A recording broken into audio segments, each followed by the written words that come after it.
ജപ്പാനുമായി 10 10 trillion yen worth of Japanese investment in India over a period of next 10 years.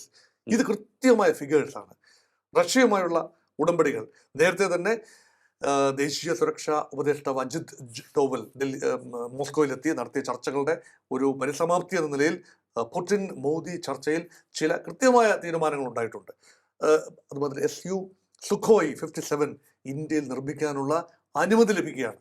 അതിനർത്ഥം തന്നെ എന്താണ്, ഒരു വികസിത ഭാരതത്തിലേക്കുള്ള കാൽവെപ്പ് എന്നുള്ള നിലയിൽ യഥാർത്ഥത്തിൽ ആത്മനിർഭർ ഭാരതത്തിന് ഒരു കൈത്താങ്ങ് ആ രീതിയിൽ defence equipments and fighter planes, engines ഇതെല്ലാം ഭാരതത്തിൽ റഷ്യൻ ടെക്നോളജി ഉപയോഗിച്ചുകൊണ്ട് ഇവിടെ തന്നെ നിർമ്മിക്കാമെന്ന് പറഞ്ഞാൽ, ഇപ്പോൾ തന്നെ മിഗ് വിമാനങ്ങൾ നിർമ്മിക്കുന്നുണ്ട്, മിഗ് 29 നിർമ്മിക്കുന്നുണ്ട്. ഇപ്പൊ സുഖോയ് ഉൾപ്പെടെ നിർമ്മിക്കാനുള്ള ഏറ്റവും ലേറ്റസ്റ്റ് ഇതാണ്. അതിന് പാരലായി അമേരിക്ക F-35 വിമാനങ്ങൾ നൽകുമെന്നാണ് പറയുന്നത്. പക്ഷെ അത് സ്വീകാര്യമല്ല. ഇന്ത്യ നിരസിച്ചു. 5ാം തലമുറ യുദ്ധവിമാനങ്ങളാണ്, സ്റ്റെൽത്ത് യുദ്ധവിമാനങ്ങളാണ് ഇപ്പോഴത്തെ ഒരു ഫ്ലെയർ എന്ന് പറയുന്നത്.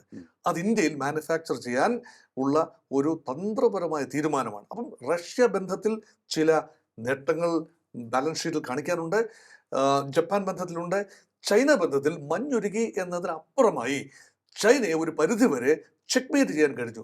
ചൈന ഒരു സാഹസം ഉടനടി ഇന്ത്യക്ക് നേരെ കാട്ടാൻ സാധ്യത കുറവാണ്. അതും ഒരു നേട്ടം തന്നെയാണ്, അത് തുച്ഛീകരിച്ച് കാണേണ്ടതില്ല, അത് നേട്ടം തന്നെയാണ്.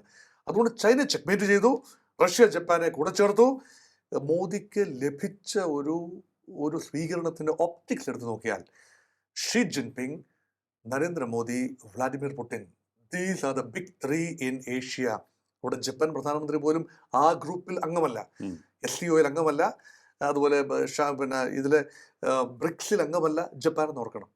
അപ്പൊ ജപ്പാൻ പാശ്ചാത്യചേരിയിൽ നിൽക്കുമ്പോഴും ജപ്പാൻ ചൈന ബന്ധങ്ങളിൽ ഉൾപ്പെടെ വന്ന മെച്ചപ്പെട്ട മാറ്റം ഇന്ത്യക്ക് ഗുണകരമാകും. അതുകൊണ്ടാണ് മോദി ഒരു തന്ത്രപരമായ നീക്കം, അതുപോലെ ഉക്രൈനെ ചാർട്ടൻ ചെയ്യുകയാണ്, റോപ്പിൻ ചെയ്യുകയാണ്. ഉക്രൈൻ ആകെ വിഷമിച്ച് നിൽക്കുകയാണ്, യുദ്ധം അവസാനിപ്പിക്കാൻ ഒരു വഴിയുമില്ലാതെ നിൽക്കുകയാണ്. ഏറ്റവും അവസാനം കേട്ടത് Vladimir Putin has invited Zelensky to go to Moscow for negotiation. Zelensky കയ്യോടെ പറഞ്ഞു, no no no no I am not going. മൂന്നാമത് രാജ്യത്ത് വെച്ച്, ആ രാജ്യങ്ങളുടെ കൂട്ടത്തിൽ ഇന്ത്യ ഇല്ല, കുറച്ച് 3 അറബ് രാജ്യങ്ങൾ, മറ്റു രാജ്യങ്ങളെല്ലാം സെൻട്രൽ ഏഷ്യൻ രാജ്യങ്ങളാണ്. അവിടെ ഒന്നും സ്വീകാര്യമായില്ല എങ്കിൽ എല്ലാ കണ്ണുകളും ഒരുപക്ഷെ ഡൽഹിയിലേക്ക് കേന്ദ്രീകരിക്കാം.